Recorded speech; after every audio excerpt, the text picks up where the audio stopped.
Welcome to another episode of the Cymarshall Law Show, where we dive deep into the stories of the most fascinating figures in music, culture, and beyond. I'm your host, Cymarshall Law, and today we're about to embark on a musical journey like no other. In the studio with us is a man whose life reads like an epic tale of triumph, creativity, and resilience. He's a sonic alchemist, blending genres and emotions to create and craft soundscapes that resonate with souls worldwide.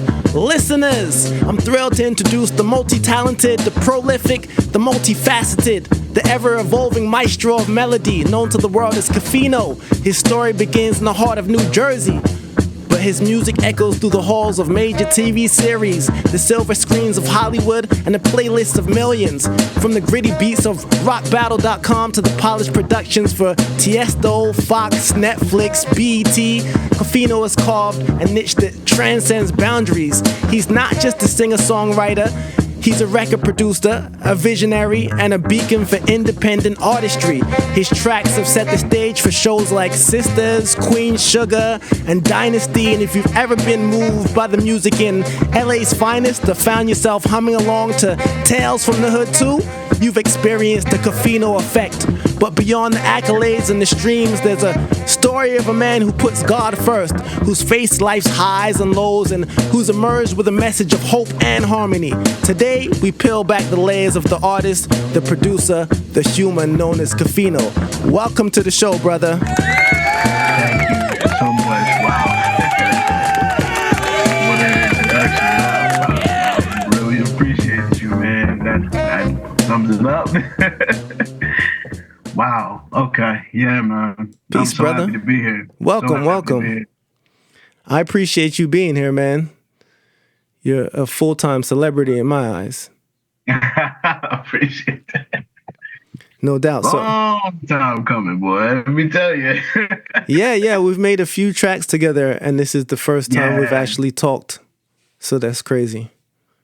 Now, I meant to tell you, I know this is probably a sideline thing, but my daughter and my mother love the, what's that joint? It's how you getting through when I got my guard down. They love that record. Is that Innocence of Love? I believe it's the Innocence of Love. The Innocence of Love. Yeah, that song. Loves that. Thank you. Tell him I said thank you. Yeah. I appreciate it. Well, you made the record. You made the record. Man, yeah. I couldn't mess up the lyrics after I heard the hook. Right. But it's good stuff, man. So you go hard. So your journey began at 15. Is there like a pivotal moment from your early years that you believe set the course for your musical destiny? You know what?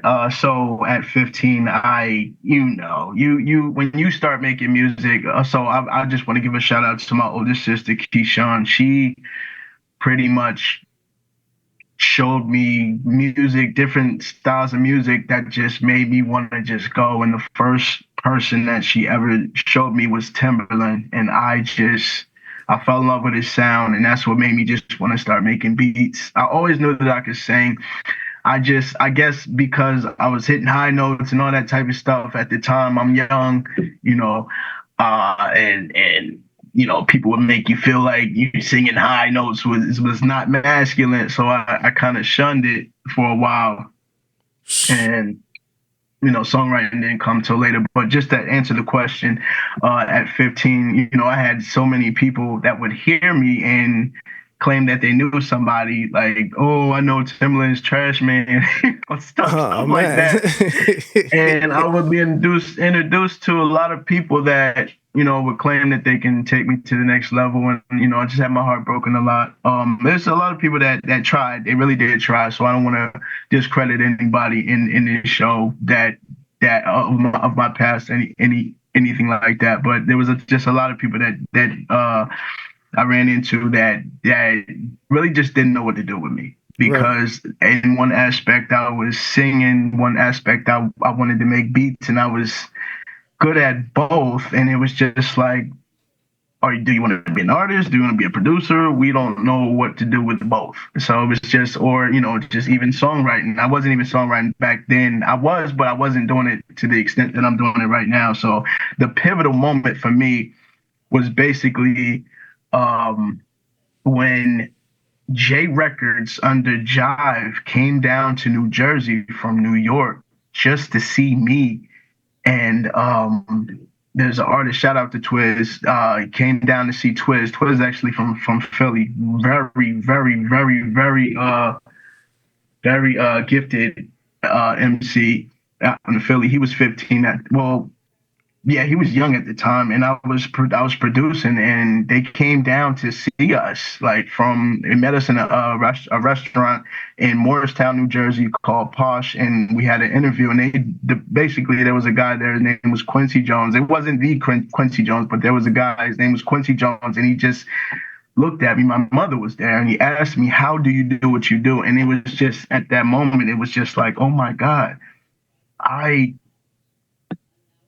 I'm wowing big record labels." So it's like what I'm doing isn't just something that is a hobby anymore. It's just like, this is a real big thing. I always knew at 15, I just always knew. When I got my first sample CD from eBay, sample CD to make beats, I ran upstairs. I'll never forget this. And I told my mom, I said, "Mom, we're going to be rich." And I ran back down. You're like your mom, anybody in your family, they hear you say something and they look at you, it's like, okay.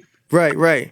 Man. She knew I had a gift, though. She knew I had a gift to sing. Like, it's crazy. And just to embarrass myself a little bit, me and my two sisters would be sitting in the back of the car, and she would be driving, and she probably hit a sharp turn, and you hear my sister scream, and you hear me scream, and she said my scream was higher than my sister's. I'm like, hold up. Right. So it's just like she was there at that meeting.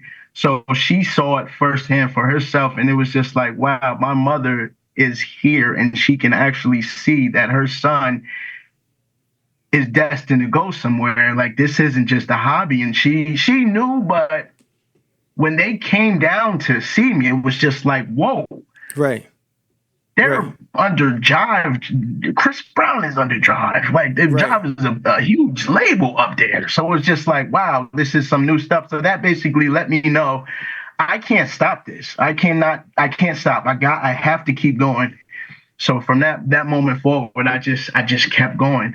Like I said, there was some heartbreaks that just led me to, always, want to just be with the whole independent part, because there's a lot of letdowns in the music industry. But that started that young for me, because I would see other artists go into those record deals and crazy things happen to them, and it was just like, should I go that direction? Like, what I have, I don't need too much. All I would need is a manager and a lawyer, but it was just, I didn't know enough back then, but I learned a lot. So I hope that answered your question. Just the pivotal moment would simply be the fact that a label, that moment in Morristown, I found, the compelling interest to a record label that young. And it was just like, oh my God, seriously? Right.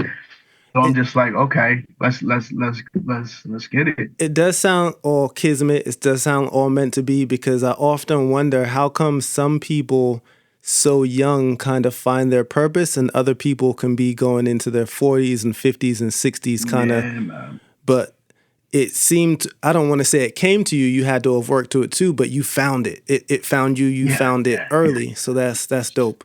I love to see that. Brain.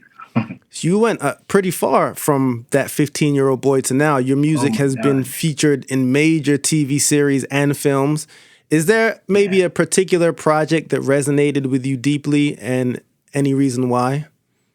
So I'm not going to lie to you, and this will go back to kind of my testimony of, how I met Christ and everything. Just the brief version is basically before that, I was a little bit in the streets. I was selling drugs. I was doing a lot of stuff I shouldn't have been doing, basically, just to sum that part up. And then I get locked up. I go away. In there, I found I started doing a lot of like self-inventory, not self-inventory, just what is the word I'm looking for? Just self-reflection? Constructing. Yes, there you go. And I'm just like trying to find myself, trying to figure things out.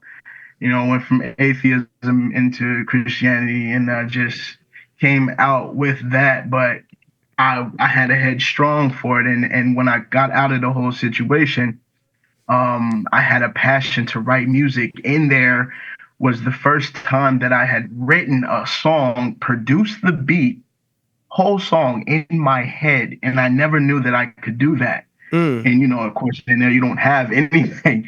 You're day for day, and it's just like I don't have my studio here. I lost everything going into that, that down place. But coming out of that situation, I ended up getting a divorce. Ended up after getting the divorce, having a child. um, I had to get custody of her, full custody at 6 months. She's 10 years old right now. So just going back to that time period, I ended up losing my job because she got sick. She had a condition. So I had to be at the Children's Hospital of Philadelphia for 2 weeks with her, and that forced me to give up my job hanging drapes and installing shades. And at that time, when I ended up giving that job up, my parole was telling me that if I didn't start making, because I tried to do music a little bit, I was making a little something. I started with Fiverr. It's actually how I met Chop. Shout out to Chop My Zilla. guy. Shout out Chop Zilla. Yes, sir. But that's how that all happened. I was on Fiverr just trying to make it happen because I had little issues in my family. I couldn't really get too much babysitter situation. My church helped me a lot when I came out, and my family did too. I'm not gonna down that whole situation, but I couldn't. I was struggling, and parole came to me and said if I didn't start making a taxable income, they would put me in a program called DRC, which kind of helped you, but I think it was more of a government funded program, so they get money, and it helped some people and some people it didn't help. I didn't want to go in there because there was a lot of issues at the time. So had they thrown me in that program, I would have lost custody of my daughter, and I just fought for her to get the full custody because of the situations that happened with her mother and drugs and things of that nature. So just to shorten this story up, I had no choice. I had no choice. I had to make music work. Right. I had to make music work. And so I did. I did whatever I needed to do. I started doing like this thing called secret shopping, just whenever nobody would book me or whatever. And I just kept at it, man. I just really just kept at it until a situation happened where, and this will answer your question. What project? So there was the company called Dynamic Producer. Shout out Felicia Booker, and she had a deal on the table. I didn't know the whole situation with the deal, but she was the one that really just told me I should do sync, and I'm like, what the heck is sync? What is that? I just find somebody. I got beats. I got songs I'm trying to sell. Like, right. let's just go pitch these. And they're like, that's cool, but sync will get you where you're trying to go. I'm like, I don't want to do sync. What is that? Is that, you're making music, you're not making no money? And I think it was another guy's name is Jeff Blacktracks. He said something to me, and it really just stuck with me. He said, Greg, if you stick with this sync thing, you'll start making money that you'll continue to make royalty wise, and your daughter's great grandchildren will have it. That stuck to me because it was all about my daughter at that time. Mm-hmm. And so, like I was saying, I had to make music work. So they came. There was a company that was working with Warner Brothers at the time, and they were looking for something called replacement records. And a replacement record is basically if there's a big artist in the industry that, they love this song and they're like, oh, we want this for a TV show. We want this for a movie, but we don't want to pay those big artists all the money for that song. So let's go find an underdog that can make the music just as good as them and have it sound just as good. And we can put it to the scenes. With the same song was Liddy by Meek Mills and Tory Lanez. Okay. Tory Lanez. And they put me on that job. And with the struggle, with the drive, with the motivation, everything I had in me. I produced from scratch, the beat, the singing part for Tory Lanez and the rapping part for Meek Mill. I did the whole song in a crawl space closet because I was living with my mother at the time and she didn't want to it was winter time. I'll never forget this. She didn't want to get the garage what is that word? She didn't want to make it insulated so that it wasn't so cold. So I couldn't record it in the studio I had in her garage. So I had to go in a small crawl space in the closet. But I knew what I knew in my mind. So I went in there, I produced the beat. It started off as an 8-bar, just 8 bars for the beat, and I built the entire song to that 8 bars. And after I did all the vocals, I went back and finished the beat. And I gave it to them, and they just fell in love with it. They fell in love to the point where they wanted to put me out as an artist. I was like, oh, no, wait, no. It was extremely explicit, but they said it was really good. So, that basically got me my deal with, it was a Warner Viacom deal that I signed. It was not an exclusive co-publishing deal, and that was my first deal. And that pretty much got me out of the whole struggle situation, and that was my introduction into sync. And that song, one of my biggest sync placements today in Dynasty, second episode of Dynasty, first season. Crazy. What age was that? So that was a pivotal thing for me because they loved the record so much they wanted to put me out as an artist. Right. That got me my deal. If that answered your question, it does. What age was that? This was after I got out. I was 23, so I did music, struggled through, and started making some poor choices over the years because of the heartbreak. Got into a really bad relationship with my daughter's mother, so it was a toxic relationship. Them type of things take you through the ringer, right? And over time, when I got out, I was ready to go. So I just had to figure it out through the struggle that I went through when I got out. So I was 20. No, I'm lying. I got locked up at 23. That was 27. I was 27. Sorry. So during that down period where it wasn't so good and you had got locked up, a good thing happened out of that, because I heard you say you found out that you could make a beat in your head. Did I hear that correctly? Oh my God, yes. Can you kind of take me and the listeners through how that happened and how you can make a beat in your head? Like, explain it to me like an 8-year-old.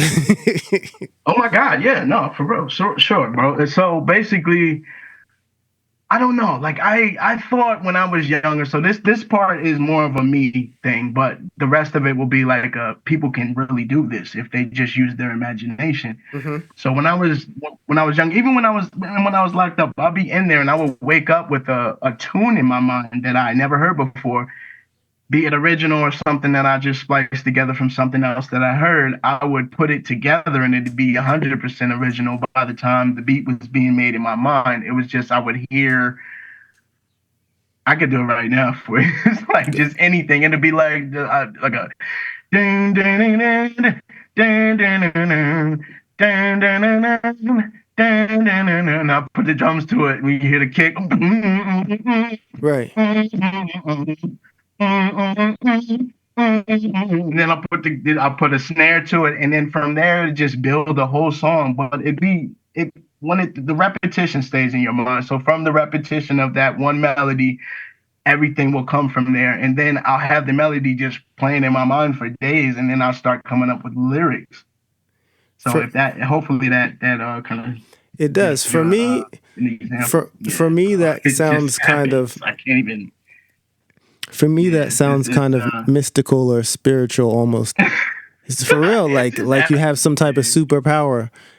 If that's what it feels like, I feel like I'm muting a little bit. I ain't gonna lie to you. How does your spiritual growth influence the music you create now compared to the music you created earlier in your career?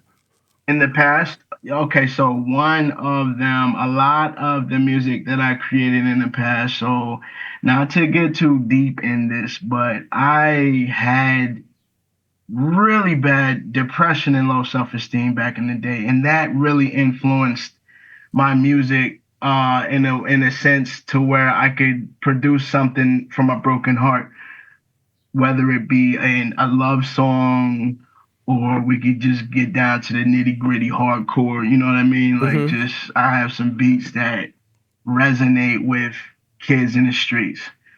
Like, it just like that type of stuff. So today I from that up to now, it's like my mind, the clarity is just different. Like like depression was taken from me. God took depression from me. He took suicidal thoughts, all type of stuff like that out of my heart. And it was just from there, it was just creativity. And it was just like I just felt like I could go anywhere. I've never in my life, I know this is probably a later question you're gonna ask me, but I've never in my life thought that I could even do electronic dance music. In my mind, back in the day, that was techno.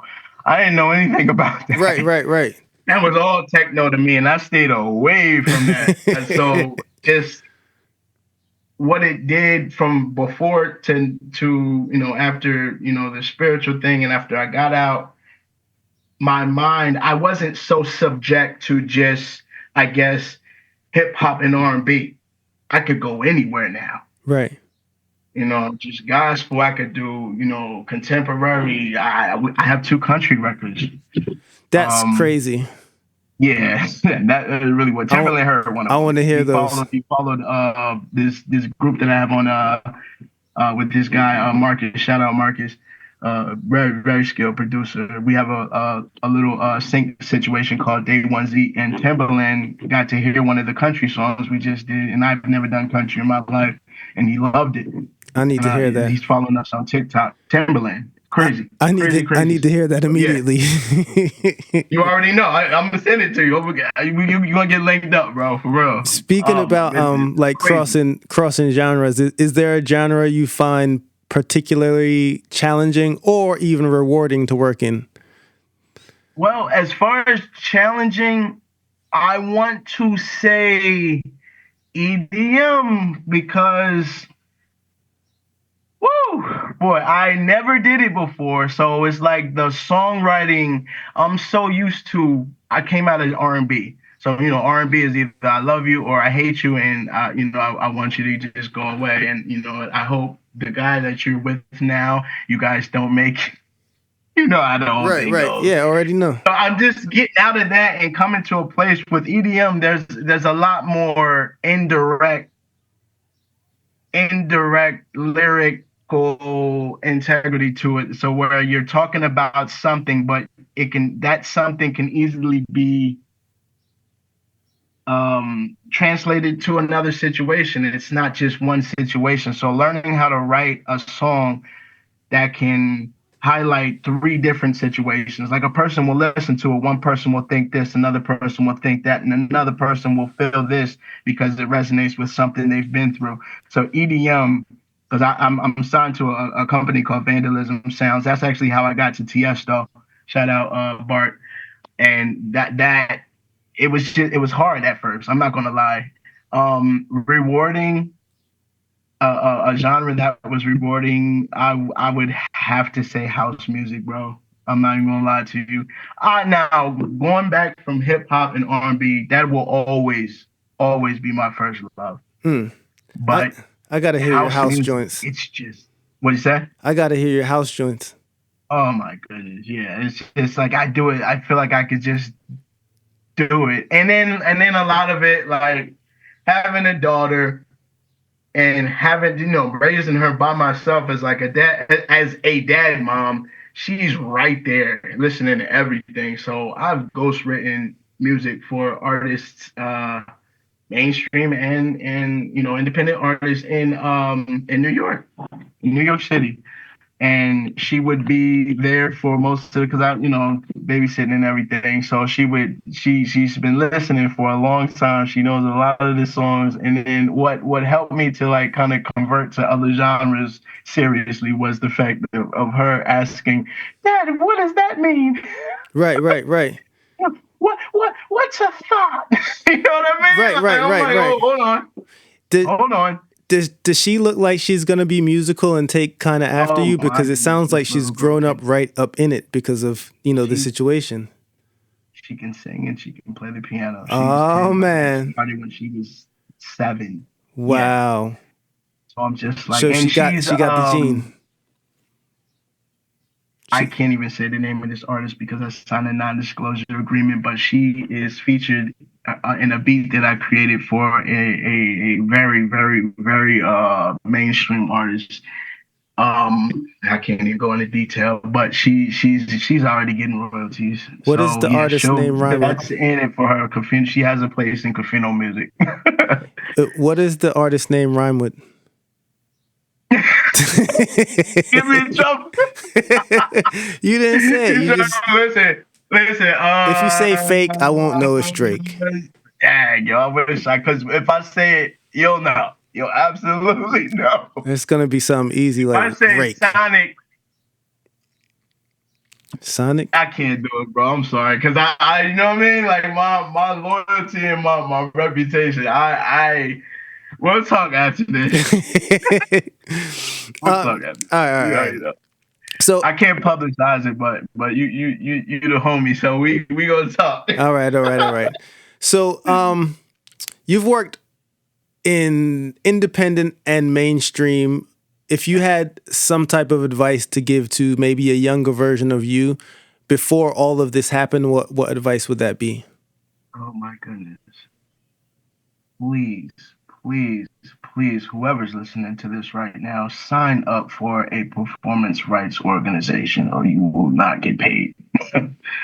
You will not get paid. There's a lot of people that obviously I jumped into what I do starting with upfront payments, but a lot of people collab, and sometimes with the collab, the coolest thing to do is just to make the music, but you gotta do the paperwork. If you don't do the paperwork, not a lot is gonna happen out of that because you never know what's gonna go crazy one day because you don't know like you just don't know. So I would say signing up for ASCAP, BMI, ASCAP and BMI, CSEC. I don't know too much about that, but I'm hearing that it's the baby performance rights organization that tracks your music everywhere. So because it's the baby, they're pushing it more. So CSEC is a really good company as well.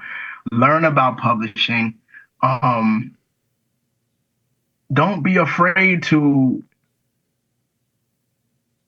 give out a couple of royalties to somebody that's going to take the record to the next level. Don't be afraid to give out some royalties to somebody that's going to take it to the next level because that's just it could just be one track.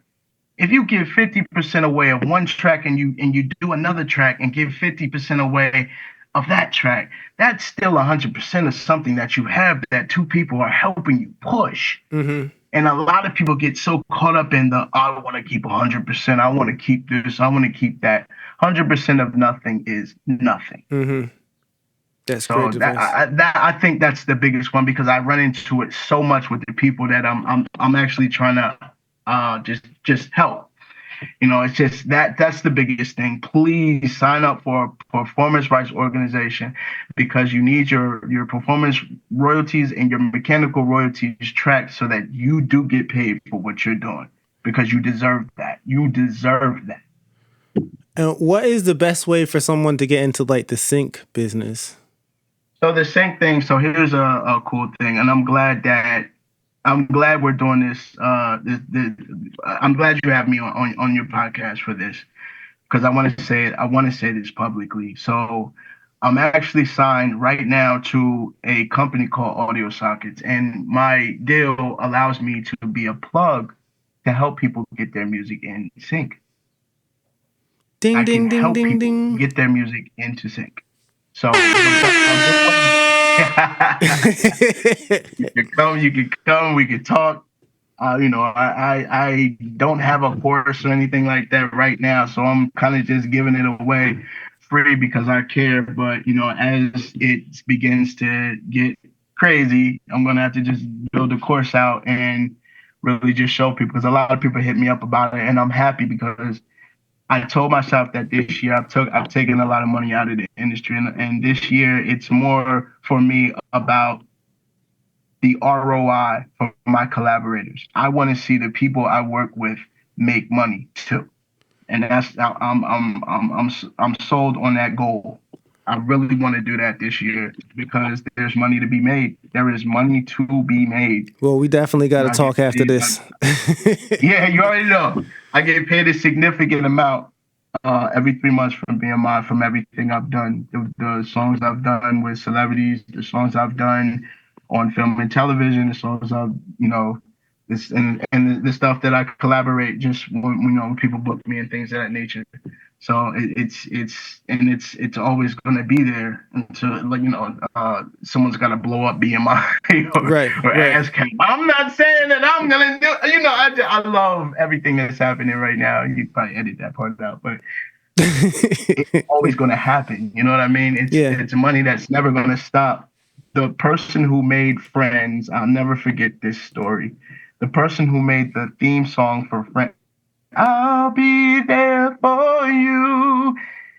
They're making crazy money every quarter. Wow. From something they did like over a decade ago, maybe a couple decades. I don't know when that came out. Right. But this is what a lot of people don't know. You can make money. Right. The difference between the sync and streaming, I guess, call it career field or just category is with the sync. I mean, with sync with streams like mechanical royalties, getting streams on Spotify, Apple Music, Tidal, Amazon, and all of these places. You get those, but it depends on people listening to the music, obviously. Right. But on people listening to your music. But with sync, there's many different ways to do it, man. You can, like, I had a buyout agreement where they took 100% of my publishing for the sync part. There's two pies. I never knew that until I started working with Audio Socket. There's two pies. There's 100% pie for the streaming platforms, and then there's 100% pie for the sync world. So they took 100% of the sync, but there's another portion of royalties called the writer share, where you keep 100%. If anybody asks you for any amount of your writer share, walk away. Right. So I'll tell them to kick rocks because that is only for you. Right. So basically, I gave 100% of my publishing for that situation. But with my writer share, I'm making money from people watching these shows. And at any given time, the show can be put on a new network, which has happened. I have one song that has been synced in like 15 different shows. One song, and it's a blessing. I'll say that. When one song gets paid, just ramble on away from the question. No. I was captivated by the answer. When one song gets played in one episode, about how much money is that? So now that depends. That depends on, I guess, what percentage of publishing. Right. Track. Yeah, so I have some tracks where I own 25% of the publishing. I have some tracks where I own 15%. I have some tracks where I own 50%. Some I own 75%. Right. So as you continue to make music, these songs being played in these shows, it accumulates. Listen, man, like I said, it depends on what percentage of the publishing you have.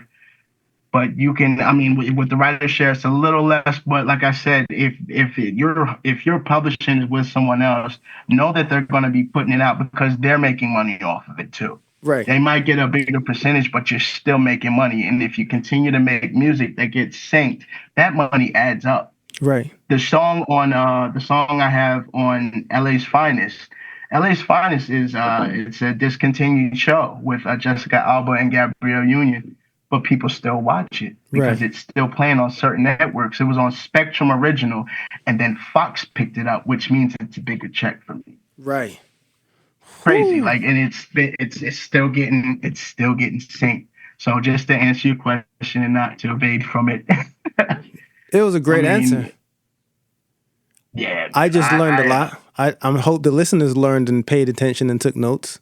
yeah, man. So you can, uh, a minute and 40 seconds could get you $1,000, depending on your publishing. And in some situations, a minute and 40 seconds could get you like 50 cents. Right. It depends on what percentage of the publishing that you have, and if whether you have any publishing or it's just the writer share. But like I said, this is one of those things that as you continue to play songs that are syncable, they continue to get synced in different situations. But if you continue to do it, the money will start to accumulate. It has to. It'll Right. start to accumulate. You'll start to get more and more. And that's a beautiful thing. You got a lot of people right now that are fighting for more money for us because the people on the other side are taking a lot of the money. So we got people that are fighting for us right now, and the money is about to BMI. I'm under BMI. BMI just got bought out by another company, and they're doing a pretty good job. Everything has changed as far as when I get paid, but I'm still getting paid, so Right. I can't even be upset about it. How do you excuse me, not how do you, in your opinion, what is the most undervalued skill in the music industry today? Undervalued songwriting. You don't hear about the song. You hear about the Neos and the Trey songs and the people that got publishing deals off of the songs that they did for mainstream artists. But there are immaculate songwriters. There's a girl. Oh my goodness. This girl, I discovered her up here. I'm in upstate New York. I discovered her in Alexandria Bay. I was at some event performing for my father's a big time Freemason. He does all that, and I was performing in one of his balls. And I was in like an upstairs restaurant, and I heard a song. Oh my God, what is her name? Oh, this is terrible. Hold on. Oh my God, Haley Knox. Mm-hmm. Haley Knox, she's got an amazing voice and she's an amazing songwriter, but not a lot of people know about her. I heard her and I'm just like, yo, people need to know who this girl is. Like, she's got a voice like she can cover a Beyonce song and then go cover a Taylor Swift song if she wanted to. She's amazing. Mm-hmm. But there's a lot of other people too. Like my little sister, she listens to my music. She loves me, but she also listens to other people, other underdogs. There's so many people that write songs. Like even right now, Spotify, a lot of these streaming platforms aren't giving them their credit. But I really feel like songwriting is still I don't know. It just I don't feel like because there's a lot of songs that I wrote that I'm not getting the credit for, you know what I mean? And it doesn't really bother me because I'm gonna keep going because I love music. Right. But I don't feel like songwriters get as much, recognition as they deserve. Right. I think that songwriting is that one. Well, how do you balance the roles of a songwriter, a producer, and a vocalist? And do you have a favorite hat to wear of the three? So right now, songwriting so as a songwriter and a vocalist, because I get booked to do songs, EDM, R&B, gospel. I'm all over the place, but because I'm able to do these things, I pride myself on not just doing them. You got a lot of people that can do different things, master of all trades, jack of all trades, master of none type of situation. For me, I want everything to be fire. If it's not fire, one of my main slogan, and I this is something I want everybody to remember about me. My saying is, if it's not fire when it's finished, it ain't done. If it's not fire when it's finished, it ain't done. Let's give it up for that. I will say, hey, work on something. I love that. And so I listened to it a few times and I love it. Right. If I listen to it on the third try and it's like, I'm trashing it. Mm-hmm. Or putting it to the side, and I'll get back to it another time, and I'm keeping it moving. But I feel like that. Just how do I balance it? I don't even think that was the answer to the question you asked me. My favorite is songwriting. My favorite is songwriting simply because I do that faster than I produce right now. With production, things changed when I came out of that situation. Things changed. Shout out to Asia Sparks. She was looking for me while I was locked up. Couldn't even find me. Artist named Asia Sparks, female rapper out of Jersey, and or Philly, and she bought a beat off me when I was she found me on Rock Battle, and yeah, man, like I love making beats, but things really just changed. Like the original aspect changed because there was so much trap. Trap came out of nowhere. So making trap beats and all that stuff, it changed for me. I love making beats, but songwriting, I can go into any genre and just really just hear what I'm being put to the test to do and just nail it. I feel like I just feel like I could do that. So songwriting would be that one for me that, my artistry too. Like when I get on a record and people say, do you, bro? Okay. I love that. Say less. So between songwriting and doing me and my creativity, like I love that. I love it.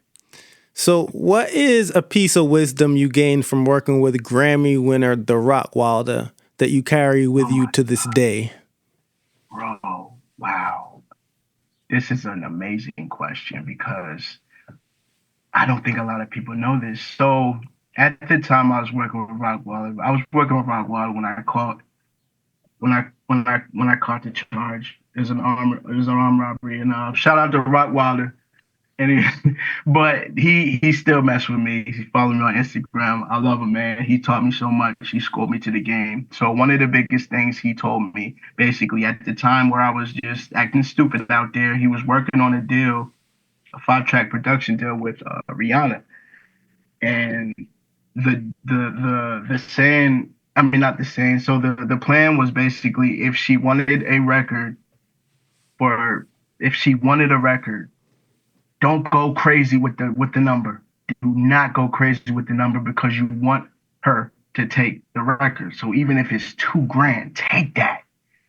If it's $2,000, take the $2,000 just to get her on there because the royalties is gonna go crazy and that's gonna big me up. So if somebody wants something that you have, don't look at them and say, "Oh my God, that's I don't know, Cardi B," and try to just charge your arm and a leg because what you have to remember is there's somebody else out there that she might like. And because you so up with your price, she might be looking at that other song from that other writer, producer, whatever, and she might just go with them. Right. It's a crazy cutthroat industry, but if it in the industry, if that's what where the question was headed to, Rockwilder, that was the advice he gave me. Don't go high with the price in the beginning, especially if it's a mainstream artist that's doing numbers. Go low with the price, take that low price, but get them on that record. Get them on that record by all means necessary. Don't cheat yourself though. That's good advice to a young producer, a young upcomer, even an old one. Shit. Yeah.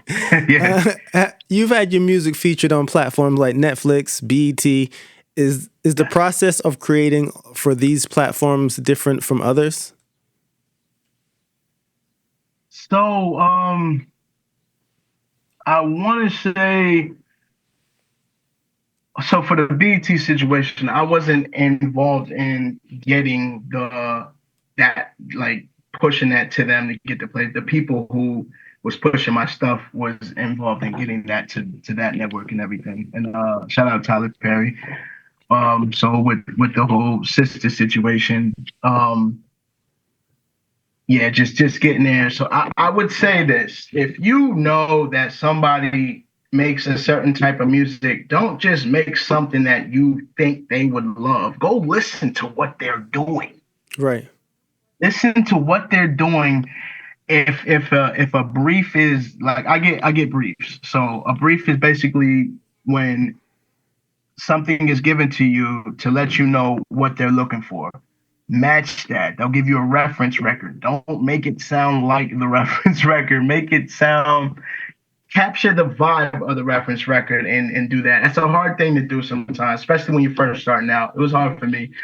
But over time, it's one of those things that you just pick it up. You just pick it up. So just listen to what they're doing, because they might love something that you're doing. Find a happy compromise, meet them in the middle with something that you have to offer, but more of what they are looking for, if that makes any sense, because it'll become a fun thing to do for you, because you're giving them a little bit of you, but you're giving them something they're actually, something they want. Right. Gotcha.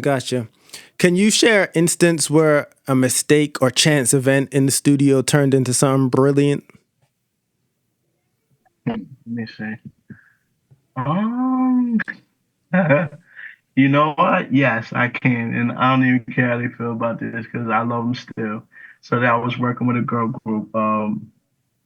They were signed to Epic, and they were supposed to put this song out, and they ended up not putting the song out because they broke up. And when they broke up, the song just went. A lot of people looked at it like, "Oh, I want this, I want this." They never came back and got it. One person wanted it. They were told that it was for more younger artists. When the so one of the girls in the group, she started doing a solo project, and she came back, and the song just fit her. It fit her like 100%.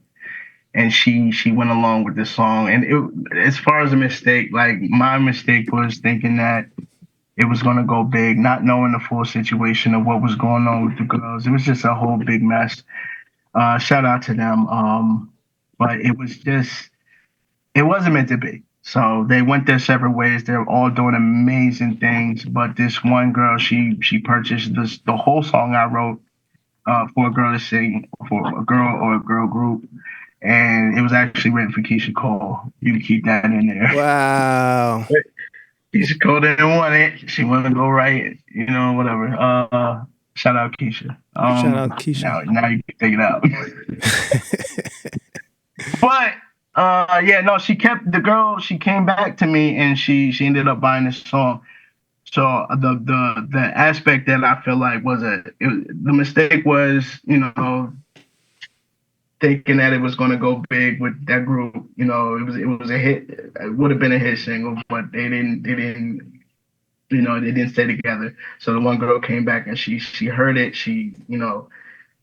Her vocals were on it as the singer anyway. So she just wanted to keep it, and she sounds amazing on it. Dope. Shout out to Laura. What's the name of that record? It's called Kiss It Goodbye. Gotcha. All right. Kiss It Goodbye. I'll have to let you hear that. Yeah. What? Kiss It Goodbye. I wrote a song called Kiss It Goodbye, and crazy record. Really crazy record. Definitely want to hear that. Yeah. What's the most memorable feedback you've received from someone who's been impacted by your music? That's a good question too. Memorable feedback. You know what? This is recent. We so with the group Day One Z with my boy Marcus. What's the name of the group? We were showing. You said what's that? It's called Den One Z. Oh, Day One's Eat. Oh, Day One's Eat. Gotcha. Yeah, Day One's Eat. It's a little sync thing we started. So we had someone listen to the music, and they heard my writing and heard the production and everything. But basically, he was listening to the writing, and he went and he said basically that it sounds like I'm a polished and seasoned artist, and that I could stand alone in the studio, and that couldn't be that was the truth, man. Like, I go in the studio, any studio, it could be a record label studio or a studio at somebody's house, and I'm home. I'm home because I do this every day. Right. I'm home. And he said it feels like you could just go in there and just take over, not necessarily take over, like take control of everything, but take over basically and guide. Right. And that's how I feel, man. Like, I just want to make good music. So the memorable feedback he loves. He said, you know when to excite, you know when to do harmony, you know when to. It was just like wow. So my harmonies, I live to make harmonies. I love making harmonies. So he just, I guess that would be the biggest thing there. Just he's just being able to perform and take initiative Huh. in my harmonies. So, yeah. I love that answer. So let me ask you this kind of unusual question.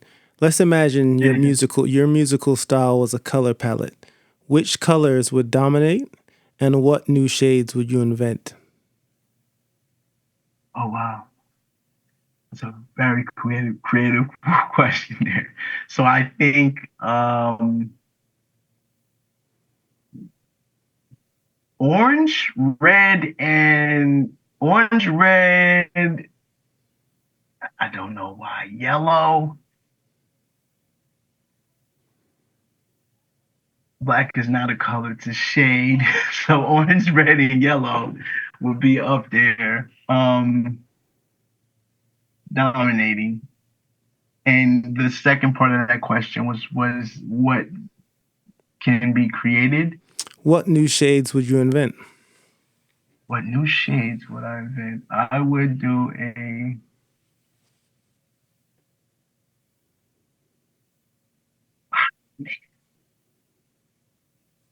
gray, white, and blue together, whatever that, and not, and when I say together, like blended, but you can still tell that they're all there Do you hear without having to go what colors were blended into that color right there.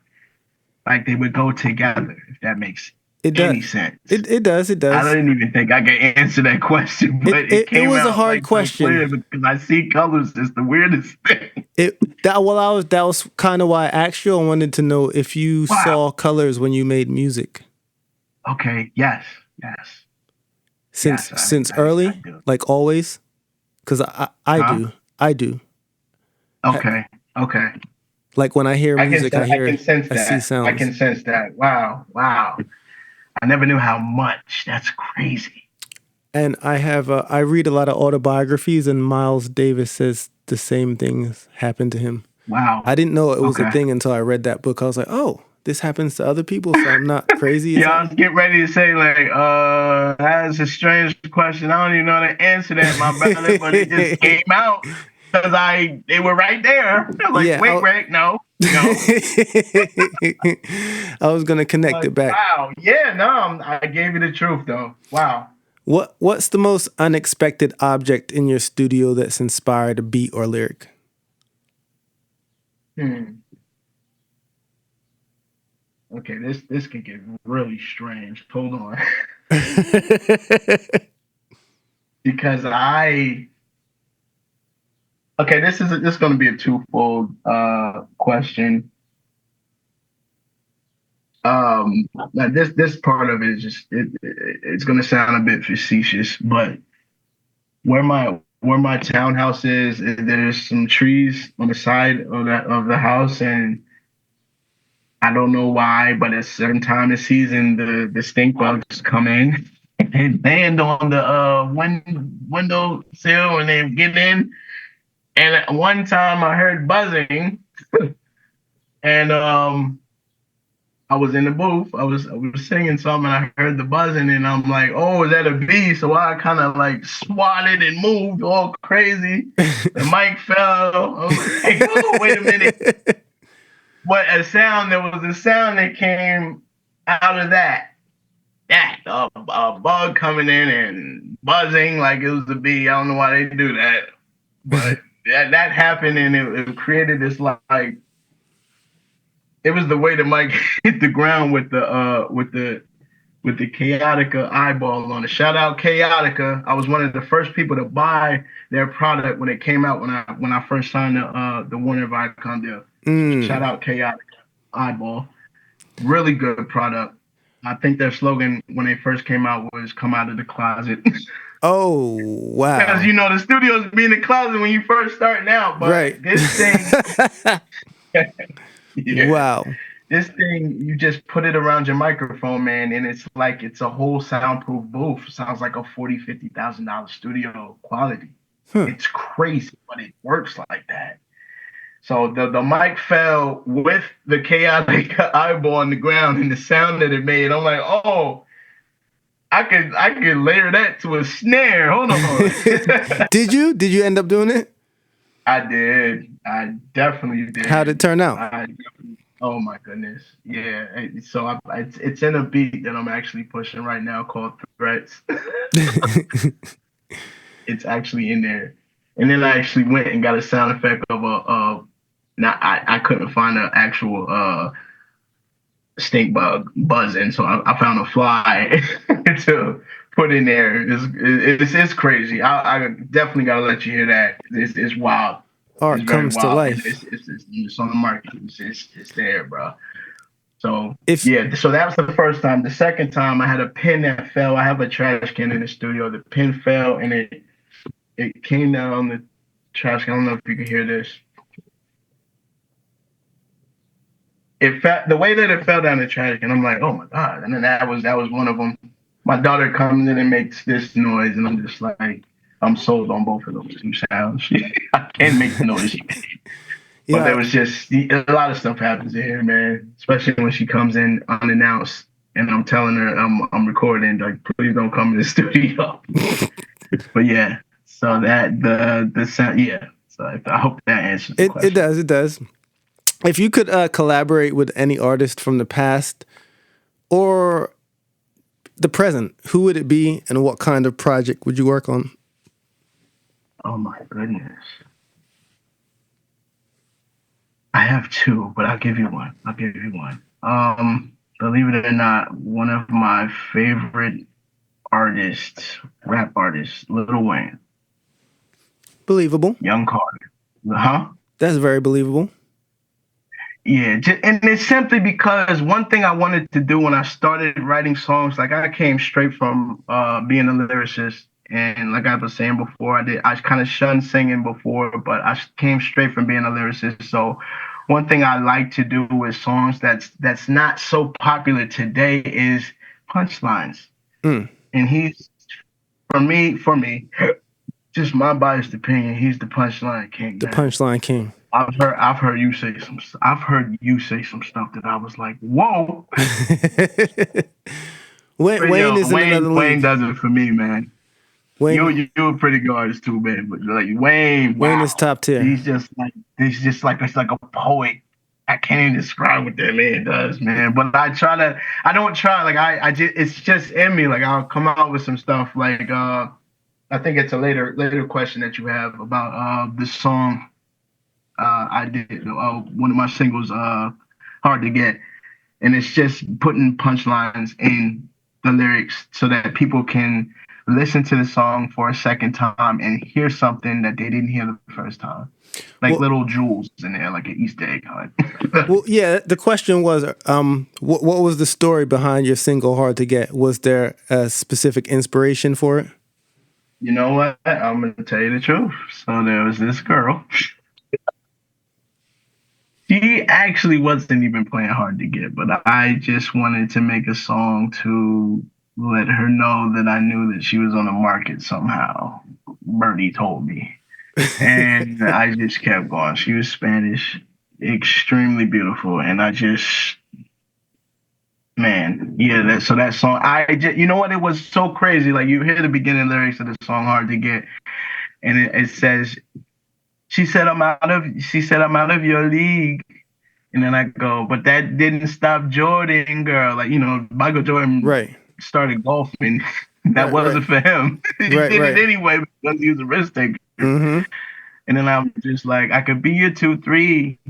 Like, you know, Jordan back to what he does what he did for a living. Like, I can be that. I can be that for you, basically. And I knew she was out of my league. She was extremely beautiful. Extremely beautiful, and I just like I would look at her and just get hot thinking about it. Like, start fan myself, like man. Right. So that was the story. But she was from Chicago. I'll stop there. But yeah, about to give her her street. Anyway, yeah. Listen, what is the significance? That was inspired. What was that? I'm sorry. What's the significance of the phrase God first in your life and work? And so that would encompass pretty much everything. It's hard to fully. We could be here for hours, but just to sum it up and to just let you know,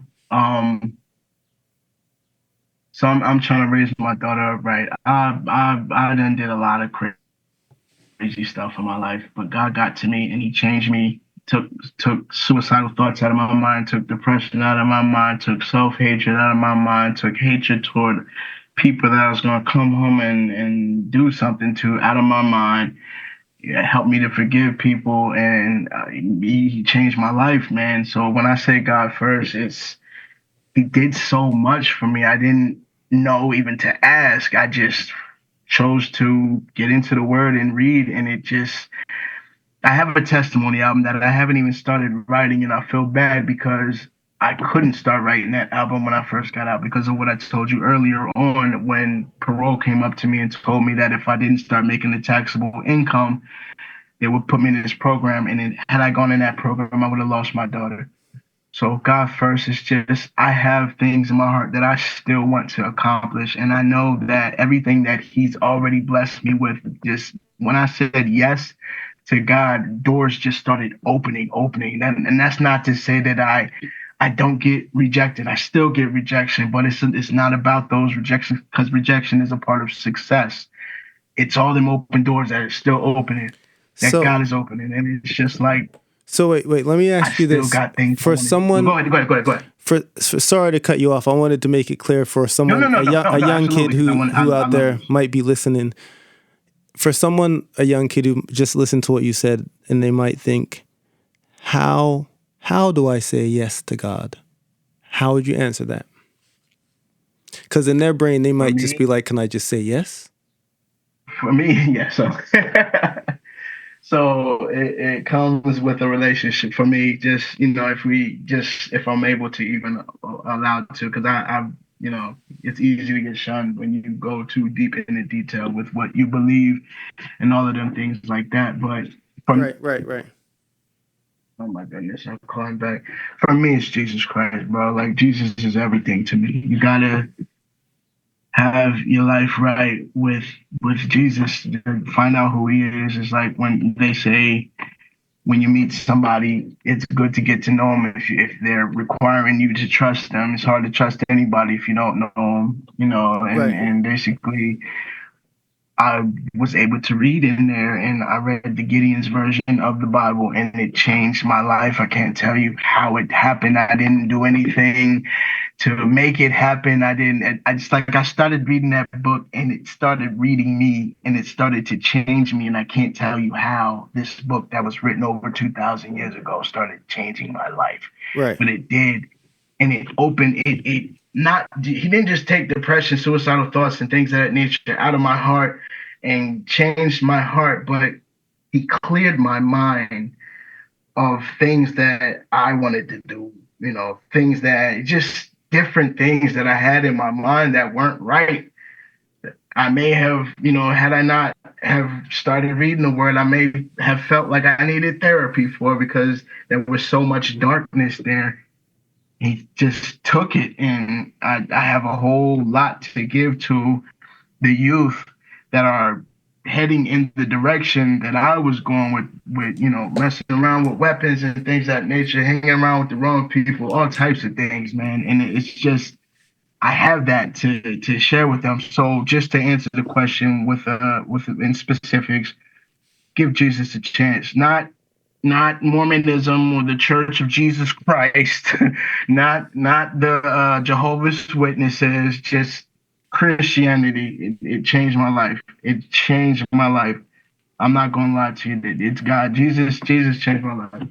I love that answer because it's honest, and it might just help somebody out there who might be looking for that type of guidance. Because there's a lot of people who don't know how to ask for guidance. They're just they'll be listening out there and never say it, but because you might have just helped someone. So that's kind of why I was asking. I appreciate that, man. I really do. No doubt. I'm almost at the end of my questions. There's a couple like random ones. Kind of cool ones. Okay. What's a no? I'll ask this one.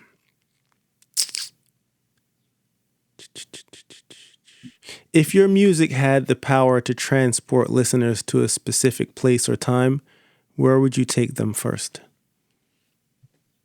If my music had the power to transport them Listeners, to a specific place and time, where would you take them first? these are very, very powerful questions. And I think that, hmm, you know what? I don't want to get into questions for you, but like I meditate, and I started meditating last year, and it also changed my life because there was a lot of things I just didn't know even existed in this world, like just energy wise and just things that I just got into, and I'm just like, whoa. So a lot of times now when I write songs, I'm in a peaceful place. So I would take people to that peaceful place where creativity has no bounds, where there's no disruptions, there's nobody that no there's no antagonizers, there's no enemies, there's no ops. There's nobody there but you and the thing, for me it's a forest. Right, right, right. That makes any sense. I'm not trying to get too weird in here, but it's a forest, and like I'm with the person I've always dreamed to be with, and I got my daughter, and I'm just out here singing, and I got the biggest studio, or maybe not the biggest studio, just the things that I need, and just a place of peace, and not so much paradise, but just a place where I can be productive without issues. Right. I would take them there. Love it. I love it.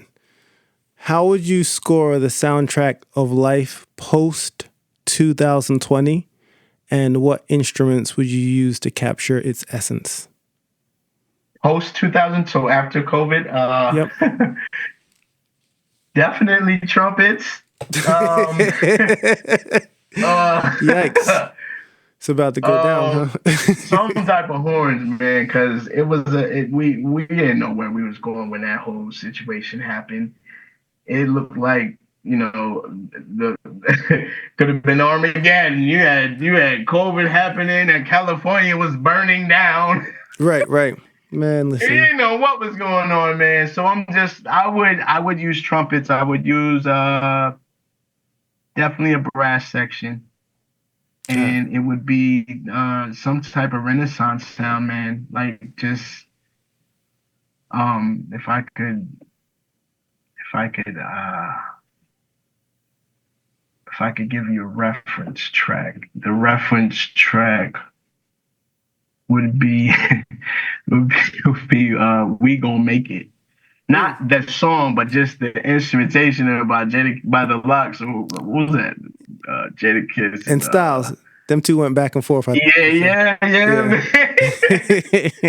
don't know, man. Like I just feel like, woo, coming out of that, man. I'll never forget that one. So yeah, it'd be like brass, it'd be trumpets, it'd be that type of vibe, though. Yeah. I love it. I love it. So I have a segment of the show where it's the end of the show where I just say a word and you say the first thing that comes to mind. But before I do that, I want to say thank you for coming on the show, for one. And then two, is there anything you want to say to the people about anything that you want them to know about you, or anything you have coming up, or just anything in general? Yeah, no, absolutely. So, like I was saying before, I had put off my testimony album, which is I can't even put it in just one genre, because it's you got there's rap on there, there's the music I make where I'm lyricizing with melody, and then there's full worship songs on there where I'm just diving in. But the coolest part about it for me is the fact that it's a timeline of things that happened to me in that place. And it's a whole timeline. The title of my album is called 5 to Life. So 5 years for the penitentiary, 5 years for DOC to life with Christ. So it's 5 to life. And it's just the things I'm putting together in there. I would love for people to be attentive and just give it a chance. Seriously. There's as far as the artistry, I got some producers in line, but yeah, the whole album's written. I just got to get it started. So I would love to share that with the world, and I'm just now getting ready to just drop some tracks just to promote it. So yeah, word, dope. All right, are you ready? Yes. Bob Marley. Oh my goodness. Freedom activist. Love it. Thanos. You say Thanos? Yep. End times. Favorite movie. Favorite movie? Jesus. Man, first one that comes to mind,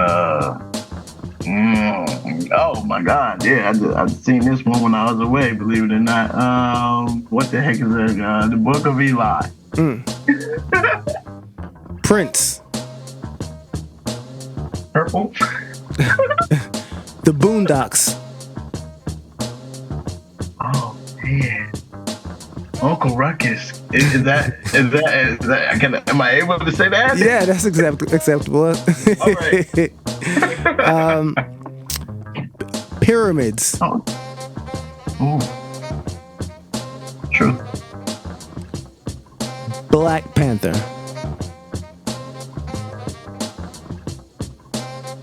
Black Triumph. Health.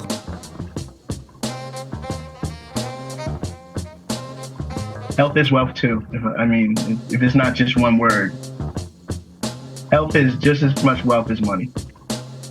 Because if you're not here to spend it, what are you doing? Jason Tatum.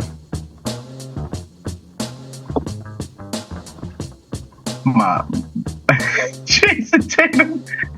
Oh my God! Look, I think I know who that is. Is that Step Up? Step Up. You're thinking of my guy who almost played Gambit, probably Channing Tatum. Yeah, him. I'm off.